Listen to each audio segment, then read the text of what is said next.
আমি মূসাকে কিতাব দিয়েছিলাম।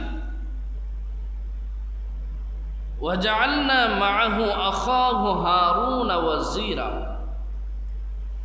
এবং তার সাথে তার ভাই হারুনকে তার সহযোগী বানিয়েছিলাম। আমরা ইতিপূর্বে কোরআনে কারীমে সূরাতু তাহায় আমরা শুনে এসেছি, বিস্তারিত ঘটনা আল্লাহ তাআলা সেখানে উল্লেখ করেছেন। মূসা আলাইহিস সালাতু ওয়াস সালামকে আল্লাহ তাআলা কিভাবে কিতাব দিয়েছেন, কিভাবে আল্লাহ তাআলা মূসা আলাইহিস সালামকে লালন পালন করেছেন, সেখানে আমরা দীর্ঘ আলোচনা করে শুনেছি বিষয়গুলো। হযরত মূসা আলাইহিস সালাম ফেরাউন এর মতো দুর্দান্ত প্রতাপশালী জালেমের সময়ে দুনিয়াতে এসেছিলেন। আল্লাহ তাআলা তাকে বিশেষ ব্যবস্থাপনায় রক্ষা করেছিলেন। শেষ পর্যন্ত ফেরাউনের ঘরেই আল্লাহ তাআলা তাকে লালন পালন করলেন। সেখান থেকে মূসা আলাইহিস সালামকে আল্লাহ নবুয়ত দিলেন। কিপ্তিদের এক লোককে ঘুষি দিয়ে মেরে ফেলেছিলেন, মিশর থেকে পলায়ন করে চলে গেলেন। আসার পথে শুআয়ব আলাইহিস সালামের মেয়েকে বিয়ে করে নিয়ে আসছিলেন। যারা শুনছেন আগের কথাগুলো স্মরণ আছে না? আল্লাহ তাআলা নবুয়ত দিলেন, ফেরাউনের সামনে আসলেন দ্বীনের কথা, তাওহীদের কথা বলার জন্য। এখনো কিন্তু তাওরাত দেওয়া হয় নাই। হযরত মূসা আলাইহিস সালামকে আল্লাহ তাআলা নবুয়ত দিলেন। মূসা আলাইহিস সালামের মুখে একটু জড়তা ছিল, কথাগুলো স্পষ্ট হতো না। আল্লাহর কাছে দরখাস্ত করলেন, আল্লাহ আমার ভাই হারুনকেও আমার সাথে নবী বানাইয়া দেন। হু আফসাহু মিন্নি, সে আমার চেয়ে বিশুদ্ধ ভাষী। ফেরাউনের সামনে যেয়ে সে কথা বলবে, তার কথা স্পষ্ট বোঝা যায় বিশুদ্ধ ভাষী, আপনি তাকেও আমার সাথে নবী বানাইয়া দেন। আল্লাহ তাআলা হারুন আলাইহিস সালামকে নবী বানাইয়া দিলেন। দুনো ভাই ফেরাউনের সামনে গেলেন। ফাকুলনা, আল্লাহ বলেন আমি তাদেরকে বললাম, ইযহাবা, তোমরা যাও, ইলাল কওমিল্লাযীনা কাযযাবু বিআয়াতিনা, যে সম্প্রদায় আমার নিদর্শন সমূহকে অস্বীকার করেছে সেই সম্প্রদায়ের কাছে যাও। এখানে আয়াতিনা দ্বারা উদ্দেশ্য হচ্ছে আল্লাহ তাআলার তাওহীদের নিদর্শন। যেহেতু এখনো কিতাব দেওয়া হয় নাই, এজন্য আল্লাহর আয়াত মানে আসমানি কিতাবের আয়াত না, বরঞ্চ তাওহীদের বিভিন্ন যে নিদর্শন সেগুলোকে অস্বীকার করা। মূসা আলাইহিস সালাম ফেরাউনের সামনে যায়া বললেন, ফেরাউন, এতদিন পর্যন্ত মানুষকে পথভ্রষ্ট করে এসেছ, মানুষকে বলেছ আনা রব্বুকুমুল আ'লা, আমি তোমাদের বড় প্রভু। আসলে প্রভু তুমি নও, প্রভু আরও একজন। সে বলল, কে আমার প্রভু? তিনি বললেন, যিনি আমাদেরকে সৃষ্টি করেছেন, যিনি আমাদেরকে খাওয়ান, যিনি আমাদেরকে লালন পালন করেন, সব কিছু করেন তিনি।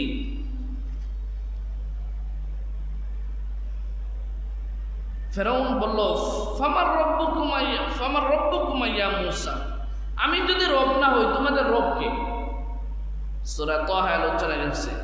আল্লাহ তাআলা বললেন, ক্বালা রব্বুনাল্লাযী আ'তা কুল্লা শাইইন খালকাহু সুম্মা হাদা।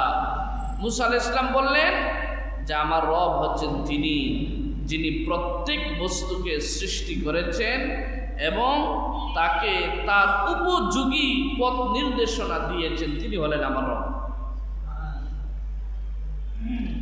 সেখানে লম্বা আলোচনা আসছে। আল্লাহ তাআলা বলেন, মূসা আলাইহিস সালাম এবং হারুন আলাইহিস সালাম তারা তাদের কাছে দ্বীনের দাওয়াত দিলেন, তাওহীদের দাওয়াত দিলেন। এখানে খুব সংক্ষেপে আল্লাহ বলেছেন, লম্বা না। ফাদাম্মারনাহুম তাদবীরা, আল্লাহ বলে এরপরে আমি তাদেরকে সমূলে ধ্বংস করে দিলাম, মানে ফেরাউনের বাহিনীকে একেবারে ধ্বংস করে দিলাম। তো আমরাও এখানে লম্বা আলোচনা করব না, যেহেতু ইতিপূর্বে আমাদের আলোচনা চলে গেছে। মুসা আলাইহিস সালাম আসলেন, দ্বীনের দাওয়াত দিলেন, তাওহীদের কথা বললেন। ফেরাউন বলল, তুমি তো বড় জাদুকর, ঠিক আছে, আমার তো অনেক জাদুকর আছে, তোমার সাথে একটা প্রতিদ্বন্দ্বিতা হবে, এই প্রতিদ্বন্দ্বিতায় যে জিতবে সেই আপনার কি বলে প্রভাব ফেলবে। তো বিরাট একটা মাঠে প্রতিদ্বন্দ্বিতা হলো। আপনারা জানেন আল্লাহ তাআলা মুসা আলাইহিস সালামকে বললেন, তোমার লাঠি ফেলো। হযরত মুসা আলাইহিস সালাম লাঠি ফেললেন, বিশাল অজগর হয়ে গেল, সবগুলা শ্বাস এক সাপকে এক শ্বাসে খেয়ে ফেললো। সেখানে 70,000 মানুষ একসাথে সেজদাবনত হয়ে মুসা আলাইহিস সালামের উপর ঈমান আনলো। এমনকি যে জাদুকরদেরকে ভাড়াটিয়া করে নিয়ে আসছিল মুসা আলাইহিস সালামের সাথে প্রতিদ্বন্দ্বিতা করার জন্য, তারা পর্যন্ত মুসলমান হয়ে গেল। কিন্তু হেদায়েত যদি কপালে না থাকে তাহলে কেউ হেদায়েত দিতে পারে না। হেদায়েতের মালিক কে? কেউ হেদায়েত দিতে পারে না।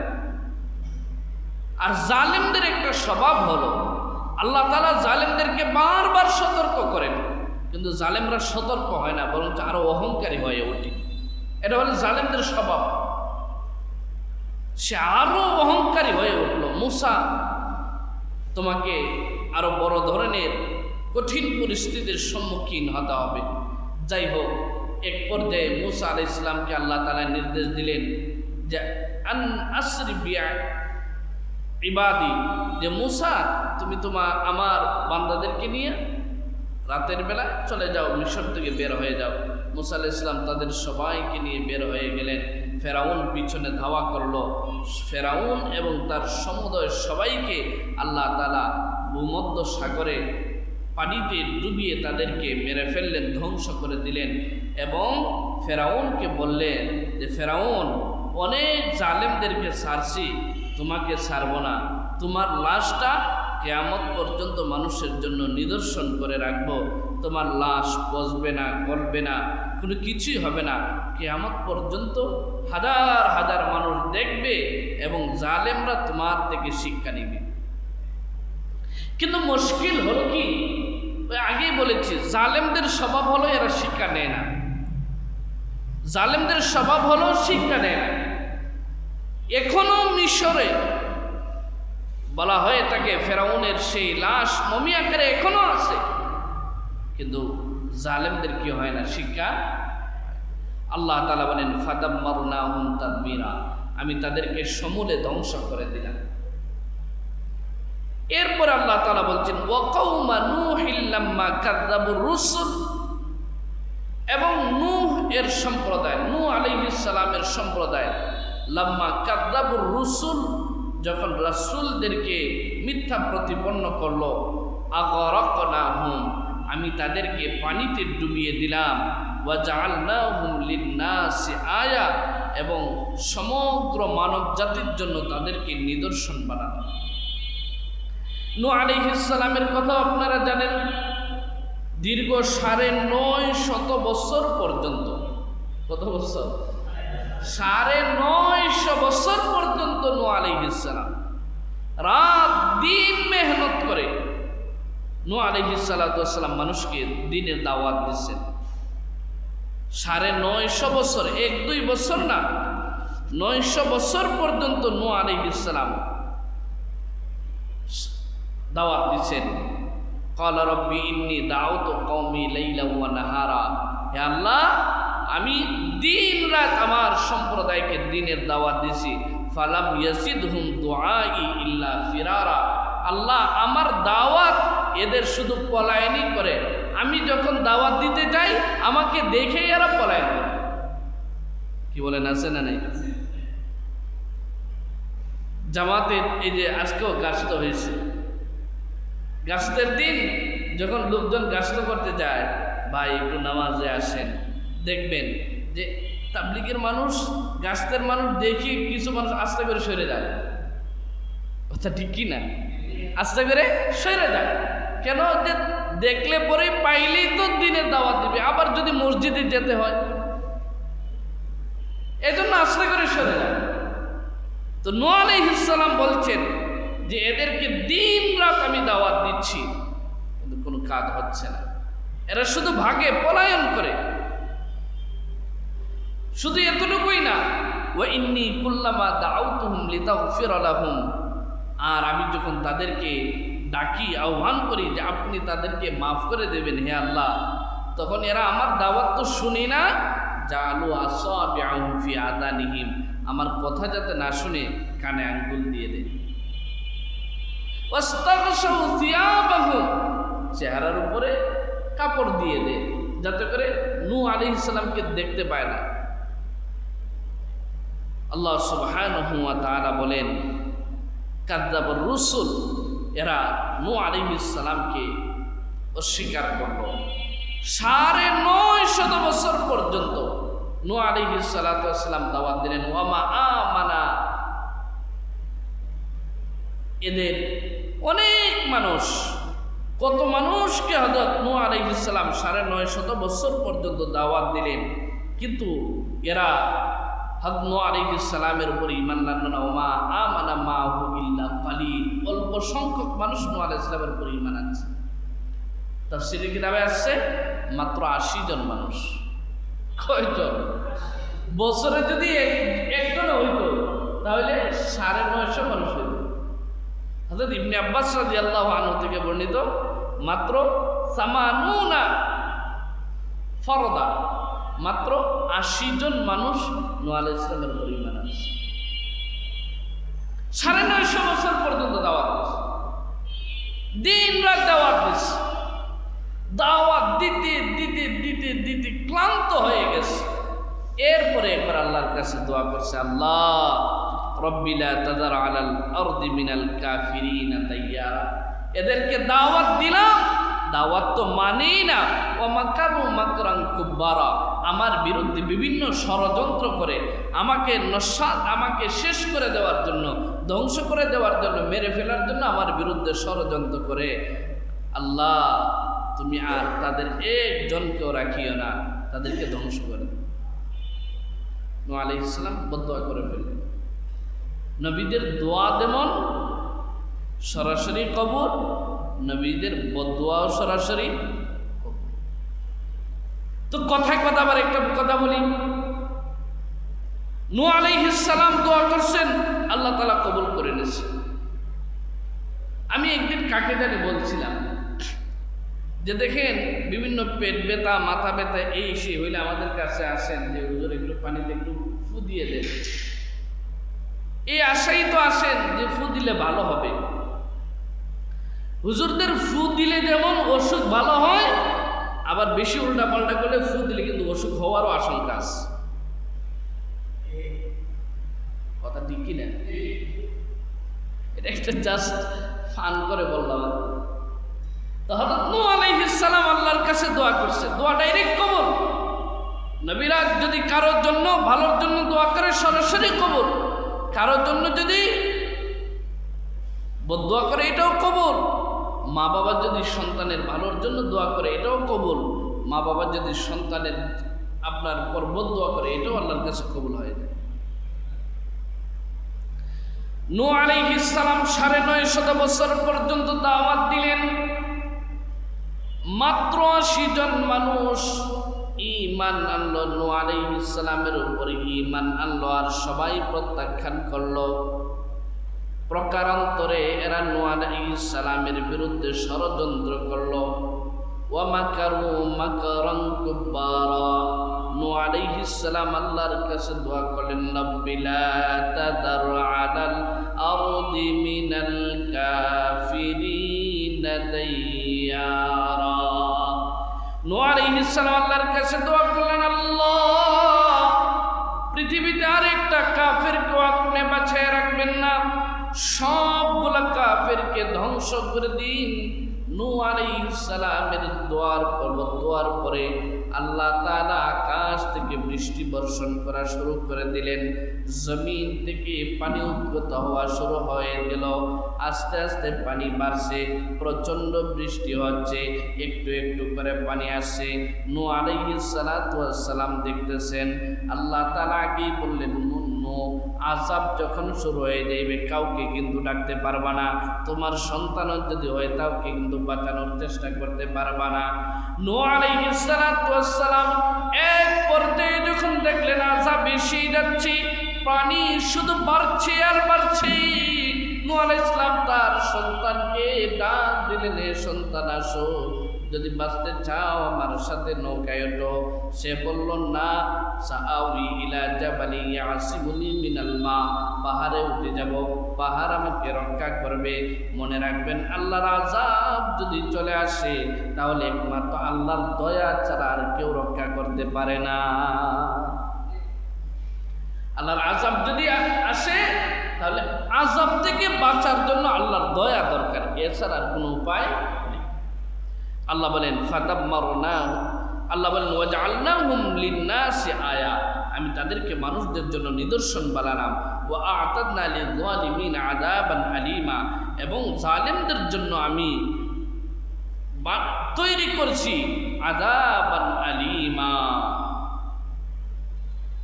যন্ত্রণাদায়ক আযাব, যন্ত্রণাদায়ক শাস্তি আমি জালেমদের জন্য তৈরি করে রেখেছি।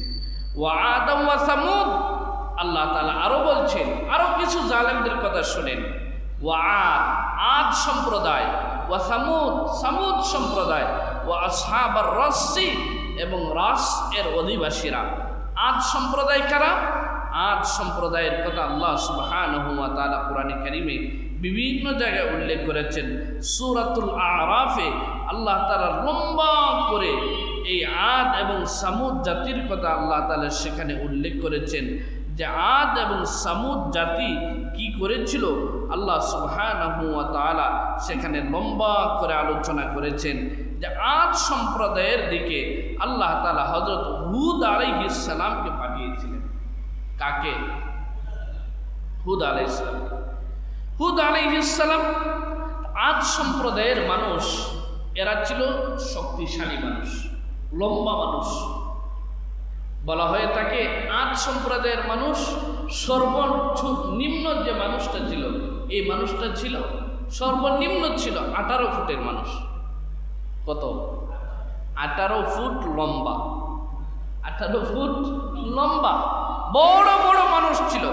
এরা ছিল খুব শক্তিশালী, এরা ছিল খুব শক্তিশালী। এরা পাহাড় কেটে কেটে, এরপরে বড় বড় পাহাড়ের যে আপনার পাথর আছে, সেই পাথর কেটে কেটে এরা জীবিকা নির্বাহ করত। কয়েক মন ওজনের পাথর এক একজন মানুষ এক হাতে উঠে। কেমন শক্তিশালী ছিল! আদ সম্প্রদায়ের মানুষ হযরত হুদ আলাইহিস সালামকে আল্লাহ সুবহানাহু ওয়া তাআলা আদ সম্প্রদায়ের লোকজনের কাছে পাঠালেন। হুদ আলাইহিস সালাতু ওয়াস সালাম তাদেরকে দ্বীনের দাওয়াত দিলেন। এরা পাহাড় কাটে, এরপরে পাথর কাটে, পাথর কাটতে কাটতে এক সময় পাথর দিয়ে মূর্তি বানায় ফেলছে। পাথর দিয়ে মূর্তি বানায়া সেই মূর্তির পূজা করা শুরু করে দিল। আল্লাহ সুবহানাহু ওয়া তাআলা তাদেরকে হেদায়েতের জন্য হযরত হুদ আলাইহিস সালামকে আল্লাহ তাআলা পাঠালেন। হুদ আলাইহিস সালাম তাদেরকে দীর্ঘদিন পর্যন্ত দ্বীনের দাওয়াত দিলেন, কিন্তু আদ সম্প্রদায় হুদ আলাইহিস সালাতু ওয়াস সালামের আপনার দাওয়াত মানে নেই। না মানার কারণে আল্লাহ তাদেরকে শাস্তি দিলেন। কোরআনে কারীমে বিভিন্ন জায়গায় এদের কথা এসেছে। আল্লাহ তাআলা বলেন, ওয়া আম্মা আদুন ফাউহলিকু বিরিহিন সারসারিন আতিয়া। আল্লাহ তাআলা তাদেরকে শাস্তি দিলেন। হুদ আলাইহিস সালাম বললেন, তোমাদের কাছে শাস্তি আসবে, তবে আগেই বলেছি আল্লাহ তাআলা হুট করে শাস্তি দেন না, তোমাদের সতর্কতার জন্য একটা সতর্ক বাণী আসবে, যে তোমাদের ফল ফসল হবে না, প্রচণ্ড খরা হবে। এই খরা এবং প্রচণ্ড খরা দেখে যদি আসমান থেকে বৃষ্টি আসবে না, চাইলেও পানি পাবে না। যদি ঈমান আনো ব্যবস্থা হবে, আর যদি ঈমান না আনো এর চেয়ে বড় শাস্তি হবে। তাফসীরের কিতাবে আছে 3 বছর পর্যন্ত, কয় বছর? 3 বছর পর্যন্ত বৃষ্টি হয় নাই। প্রচণ্ড খরা, ফল ফসল যা হয় সব জলে একেবারে শেষ হয়ে যায়। আল্লাহ সুবহানাহু ওয়া তাআলা আদ সম্প্রদায়কে সতর্ক করলেন, দেখো তোমাদের উপর আযাব আসবে যদি কথা না মানো, আল্লাহর উপর ঈমান আনো। যদি তাওহীদ এবং আল্লাহকে বিশ্বাস করে ফেলতে পারো তাহলে আল্লাহ তোমাদের উপর আযাব দিবেন না। 1, 2 করে 3 বছর পর্যন্ত হুদ আলাইহিস সালামের সম্প্রদায় আদ জাতির উপর আল্লাহ তাআলা খরা দিলেন, ফল ফসল হয় না, বৃষ্টি হয় না, পানির অভাব। এরপরও এরা ঈমান আনে না। আল্লাহ সুবহানাহু ওয়া তাআলা তাদেরকে ধ্বংস করে দেওয়ার চূড়ান্ত ফয়সালা করলেন। কিভাবে ধ্বংস করলেন? কোরআনে কারীম সূরাতুল হাক্কার মধ্যে আল্লাহ তাআলা আলোচনা করেছেন, ওয়া আম্মা আদুন ফাউহলিকু বিরিহিন সরসরিন আতিয়া। আল্লাহ তাআলা হুদ আলাইহিস সালামের সম্প্রদায়কে আপনার ধ্বংস করার জন্য প্রচণ্ড বেগের ঘূর্ণিঝড় পাঠালেন। এবং ঘূর্ণিঝড় পাঠালেন, প্রচণ্ড বেগের ঘূর্ণিঝড় যখন আসে উপকূলীয় অঞ্চলগুলোতে আপনার সতর্কবাণী দেয়। প্রচণ্ড বেগের ঘূর্ণিঝড় এমন জানচাবাই হয়ে এলো, 1 দিন 2 দিন নয়। আল্লাহ বলেন সাখারাহা আলাইহিম 7 লায়ালিন ওয়া 8 আইয়াম, 7 রাত 8 দিন, কি 7 রাত 8 দিন পর্যন্ত কন্টিনিউ লাগাতার প্রচণ্ড বেগে। আমাদের দেশের যে ঘূর্ণিঝড় হয় মাত্র 100 মাইল বেগে, 200 মাইল বেগে ঘূর্ণিঝড় হয়, এটা কত হাজার মাইল, কত হাজার কিলোমিটার বেগে হয়েছিল পৃথিবীর কেউ বলতে পারে না, একমাত্র বলতে পারেন কে? এমন প্রচণ্ড ঘূর্ণিঝড় বাতাসে সব একেবারে লন্ড ভন্ড করে ফেলল। বড় বড় গাছগুলা একেবারে ভেঙ্গে চুরমার হয়ে গেল, গোড়া শুদ্ধ উপড়ে গেল। 1 ঘন্টা 2 ঘন্টার ঘূর্ণিঝড় নয়, 1 দিনের ঘূর্ণিঝড় যদি হয় আমাদের অবস্থা খারাপ হয়ে যায়। 1 দিন 2 দিন নয়, লাগাতার 8 দিন পর্যন্ত, 8 দিন 7 রাত পর্যন্ত তাদের উপর ঘূর্ণিঝড় হলো। আল্লাহ বলেন ফাতারাল কওমা ফিহা সারআ কাআন্নাহুম আ'জাযু নাখলিন খাবিয়া। এত প্রচণ্ড ঘূর্ণিঝড় তাদের উপর হয়েছে। 8 দিন পর্যন্ত, 7 রাত পর্যন্ত তাদের ঘর বাড়িগুলা ধ্বংস হয়ে একেবারে চৌচির হয়ে তৃণলতার মতো একেবারে ছারখার হয়ে গেছে। সব ধ্বংস শেষ। আল্লাহ সুযোগ দিচ্ছে কিনা? আল্লাহ সুযোগ দিলেন কয় বছর পর্যন্ত? 3 বছর পর্যন্ত আল্লাহ সুযোগ দিচ্ছে। তো বনি আদম গুনাহ করে। আরো একদিন হয়তো কোন দিন বলেছিলাম, মানুষের অন্যায় এবং জুলুমের প্রায়শ্চিত্ত আল্লাহ প্রথমেই দেয় না। জুলুম এবং অন্যায়ের প্রায়শ্চিত্ত দুনিয়াতে আল্লাহ প্রথমেই দেয় না। 1 বার 2 বার 3 বার করতে করতে যখন অভ্যস্ত হয়ে যায়, এটাকে যখন কিছুই মনে করে না, তুচ্ছ মনে করে, তখনই আল্লাহ তাআলা এর শাস্তি দেন। এর আগে আল্লাহ তাআলা সতর্ক করে। 1 বার 2 বার হইলে আল্লাহ মাফ করে দেয়। আল্লাহ তো রহিম রহমান, মাফ করে দেয়। যখন বারবার করে ফেলে এরপরে আল্লাহ তাআলা পাকড়াও করে।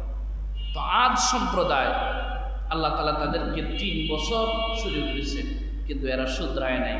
এরপর আল্লাহ বলছেন ওয়া সামুদ, এবং সামুদ সম্প্রদায়। সামুদ সম্প্রদায়ের কাছে আল্লাহ তাআলা হযরত সালেহ আলাইহিস সালামকে পাঠাইলেন। কাকে? সালেহ আলাইহিস সালাম। লম্বা ঘটনা বলবো না। হযরত সালেহ আলাইহিস সালাম দ্বীনের দাওয়াত দিলেন তাদেরকে। এর আগে আরেকটা স্মরণ হয়ে গেছে, ওইটা বলি যে আল্লাহ তাআলা বলেন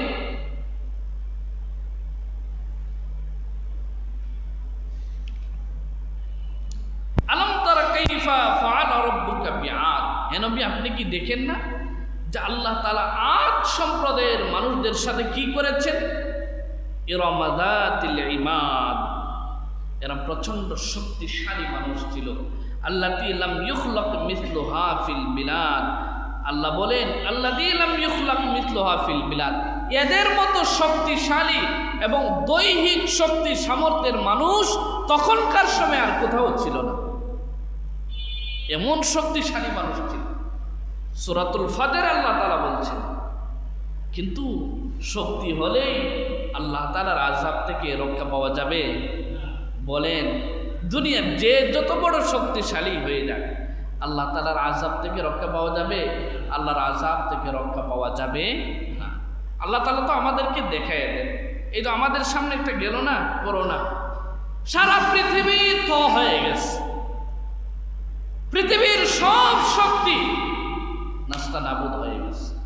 আর আমগোর মতো গরিব মানুষরা, ওই দিন আবুল ভাই আমারে বলছে, আমি সবসময় বলি আমগোর মতো গরিব মানুষরা হাঁটছি, ফিরছি, খাইছি, ঘুরছি, সব কিছুই করছি, আল্লাহ করে হেফাজত রাখছি। আর পৃথিবীর যারা খুব সবচেয়ে সতর্ক ছিল, ওইখানে এমনি হালকা বসতি, ওইখানে এমনি বসতি কম, আমেরিকা, বড় বড় ফ্রান্স, জার্মান, জাপান, ওইখানে তো এমনি হালকা বসতি, বড় বড় বিল্ডিং, 2-3 মানুষ থাকে, লোক নেই। তো ওদের মতো পরাশক্তি, যেখানে ঔষধ, চিকিৎসা, বিজ্ঞান, স্বাস্থ্য সেবা কোনো অভাব নাই, এরা পর্যন্ত কি হয়ে গেছে? না কানের চুমানো খেয়ে। আর আল্লাহ তাআলা আমাদেরকে, আমি এটা বিশ্বাস করি, তখন অনেক বয়ানে বলেছি, আল্লাহ তাআলা আমাদেরকে এই মসজিদ, মাদ্রাসা এবং দ্বীনি পরিবেশের কারণে আল্লাহ আমাদেরকে হেফাজত করছে। আমাদের বাঁচার কোনো কথা ছিল? তো যতই শক্তিশালী হোক, আল্লাহর আযাবের সামনে নমরুদ একটা সামান্য কি মশার সামনে কি হয়ে গেছে? নাস্তা নাবুদ। কত বড় বড় শক্তি, মহাশক্তি সামান্য একটা প্রাণীর কাছে শেষ হয়ে গেছে। তো আল্লাহ বলেন ওয়া সামুদ, এবং সামুদ সম্প্রদায়, সালেহ আলাইহিস সালামকে আল্লাহ তাআলা সামুদ সম্প্রদায়ের কাছে পাঠিয়েছিলেন। তো সামুদ সম্প্রদায়ের দ্বীনের দাওয়াত দিলেন সালেহ আলাইহিস সালাম। সংক্ষেপে বলছি, এরা সালেহ আলাইহিস সালামের কাছে, সালেহ আলাইহিস সালামের কাছে বলছে যে সালেহ, আমরা তোমার উপর ঈমান আনব, তবে শর্ত হলো আমাদেরকে অলৌকিক কিছু দেখাতে হবে। তো কি অলৌকিক দেখাবো? ওই যে আমাদের একটা পাহাড় আছে, পার্শ্ববর্তী একটা পাহাড় আছে, ওই পাহাড় থেকে 10 মাসের গর্ভবতী একটা উটনি বের করে নিয়ে আসতে হবে। পাহাড়ের ভিতর থেকে 10 মাসের গর্ভবতী একটা উটনি বের করে নিয়ে আসতে হবে। সালেহ আলাইহিস সালাম বললেন, ঠিক আছে, যদি আনতে পারি তোমরা কি ঈমান আনবে? সবাই বলো হ্যাঁ ঈমান আনবে, ঈমান আনবে। আল্লাহ সুবহানাহু ওয়া তাআলা কোরআনে কারীমেও বলেছেন, তাফসীরের কিতাবে এসেছে, সালেহ আলাইহিস সালাম তাদের কাছ থেকে অঙ্গীকার নেওয়ার পরে সালেহ আলাইহিস সালাম নামাজে দাঁড়ায় গেছে।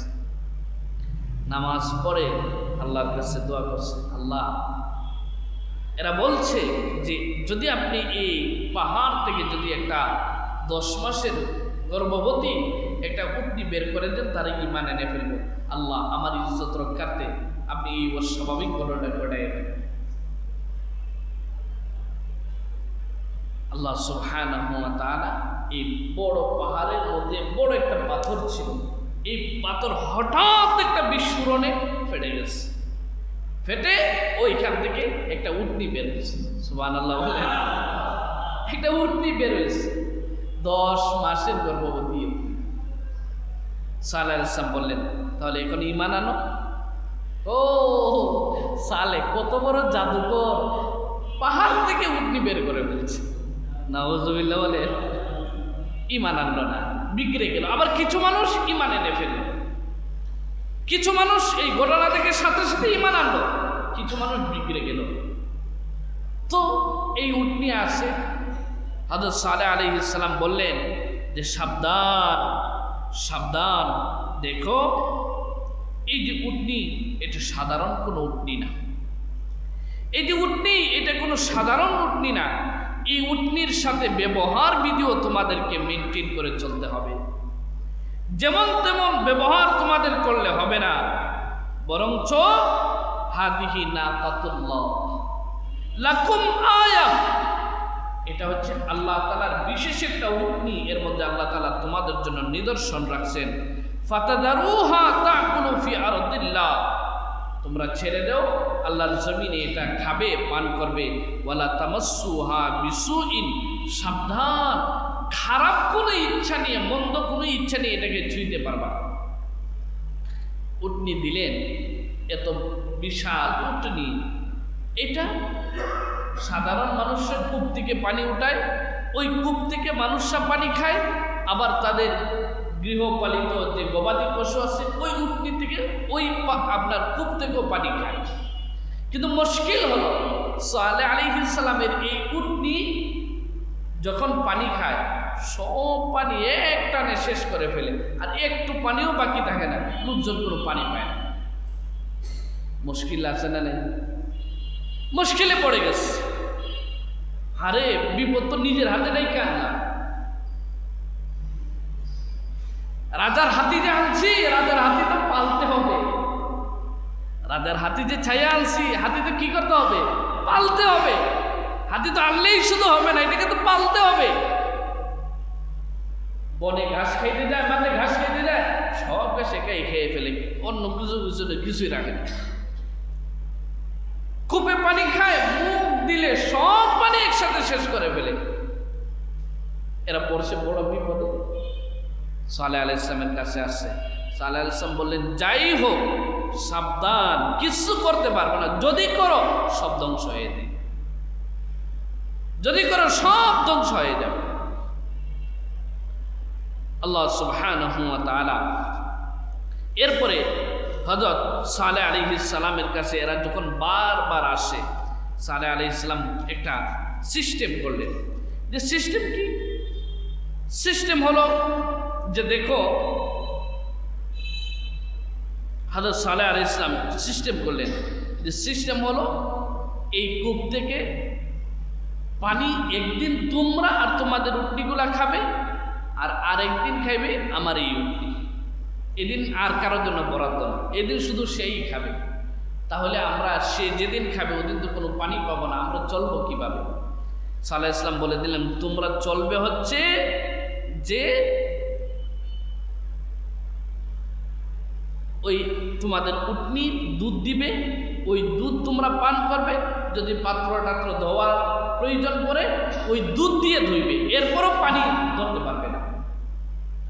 যাই হোক, লম্বা ঘটনা। এইভাবে কয়েকদিন গেছে, কিন্তু দুষ্ট লোকরা আর মানতে পারে নাই। একদিন যায়া হযরত সালেহ আলাইহিস সালামের এই উটনির পায়ের মধ্যে এর আঘাত করল।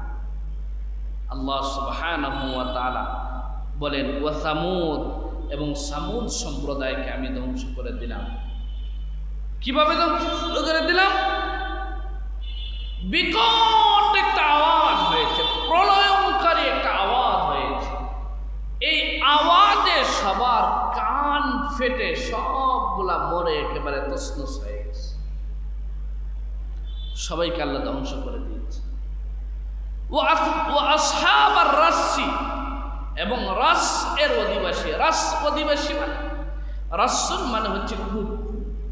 তাফসীরের কিতাবে এসেছে সামুদ সম্প্রদায়ের যে সমস্ত লোক বেঁচে ছিল, এদেরই বংশধররা, মানে যারা ঈমান আনছিল, এদেরই বংশধররা পরবর্তীতে বিগড়ে যায়। আর বিগড়ে যাওয়ার পরে এরা একটা কূপের পাশে বসবাস করত। এরা এত জঘন্য বিগড়ে ছিল, আল্লাহ তাআলা তাদের কাছে যে পয়গাম্বরকে পাঠিয়েছিলেন, তাফসীরের কিতাবে এসেছে ওই পয়গাম্বরকে তারা হত্যা করে ওই কূপের মাঝে ঝুলাই রাখছিল। আল্লাহ তাআলা তাদেরকেও ধ্বংস করে দিলেন। কিভাবে ধ্বংস করলেন এটা আল্লাহ তাআলা কোরআনে বলেন নাই। আল্লাহ বলেন, ওয়া কুরুনাম বাইনা যালিকা কাসীরা, আর এদের মধ্যে আরো বহু সম্প্রদায়কে আমি ধ্বংস করেছি যারা আল্লাহর বিধান মানে নাই, আল্লাহর বিধানকে অস্বীকার করেছিলেন। আল্লাহ বলেন, তাই যে আমি যে এদেরকে ধ্বংস করলাম, কারো মনে মনে আসতে পারে যে আল্লাহ এত সব মানুষকে ধ্বংস করে, আল্লাহ কি শুধু ধ্বংসই করে? আল্লাহ বলেন না, ওয়াকুল্লান দরাবনা লাহুল আমসাল, প্রত্যেকের জন্য ভালো হয়ে যাওয়ার জন্য আমি তাদেরকে সময় দিয়েছিলাম, প্রত্যেকের সামনে আমি বহু নিদর্শন এবং উদাহরণ পেশ করেছিলাম যে ভালো হয়ে যাও, ভালো হয়ে যাও, আর না হইলে তোমাদের পরিণতি অমুকের মতো হবে, তোমাদের পরিণতি তমুকের মতো হবে, ভালো হয়ে যাও, ভালো হয়ে যাও। এরপরেও এরা ভালো হয় নাই। আল্লাহ বলেন ওয়াকুল্লান তাব্বারনা তাদবীরা, এরপরে আমি তাদের সবাইকে ধ্বংস করে দিয়েছি, একেবারে ধ্বংস করে দিয়েছি। তাহলে ধ্বংস হলো আল্লাহ দিয়ে এদের উপর আযাব দিলেন, দোষ কি আল্লাহ নাকি এদের? বলেন দোষ কি আল্লাহ? আল্লাহ ইন্নাল্লাহা লা ইয়াযলিমু মিসকালা যাররা, আল্লাহ যাররা পরিমাণ অনুপরিমাণ কারো উপর জুলুম করেন না। আপনার একটা ক্ষতি হয়েছে, বুঝতে হবে আমার নিশ্চিত কোনো একটা গাফলা আছে, নিশ্চিত আমার কোনো একটা সমস্যা আছে, যে সমস্যার কারণে এটা হয়েছে, আল্লাহ আমার উপর অবশ্যই জুলুম করবেন। এজন্য জুলুম থেকে বাঁচতে হবে, আল্লাহর বিধানকে অস্বীকার করা থেকে বাঁচতে হবে। যে যত বড় শক্তি হয়ে যাক না কেন, আল্লাহ তাআলার নিদর্শন সমূহকে যারা অস্বীকার করে এরা কেউ বাঁচতে পারে না। এজন্য ঈমান আনতে হবে কার উপর? বিধান মানতে হবে কার? আল্লাহর বিধান মানতে হবে সর্বক্ষেত্রে। আল্লাহ তাআলা আমাদেরকে তার বিধান মানার তৌফিক দান করুন, বলি আমিন। কমপক্ষে যদি বিধান না মানতে পারি, কমপক্ষে ভালো মানুষদেরকে নিয়ে মস্করা করব না, ভালো মানুষদেরকে নিয়ে কি করব না। এইটা এক ধরনের মানুষের অভ্যাস আছে না নাই? নিজে নামাজ পড়ে না কিন্তু নামাজি নিয়ে মস্করা করে, কি বলেন? আছে না নাই? নিজে হারাম খায় কিন্তু যারা হালাল খেয়ে একটু কষ্টে দিনাতিপাত করে এদেরকে নিয়ে মস্করা করে, বিভিন্ন ব্যঙ্গাত্মক কথাবার্তা বলে, আছে না নাই? নিজে ভালো কাজ করবে না কিন্তু যারা ভালো কাজ করে এদেরকে নিয়ে মস্করা করে, আছে না নাই? এগুলা করা যাবে না, এগুলা করলে ডবল আযাব, আল্লাহ তাআলার শাস্তি কঠিন, একবার না একবার আসবেই। আল্লাহ তাআলা আমাদের সবাইকে বুঝার তৌফিক দান করুন, আমিন।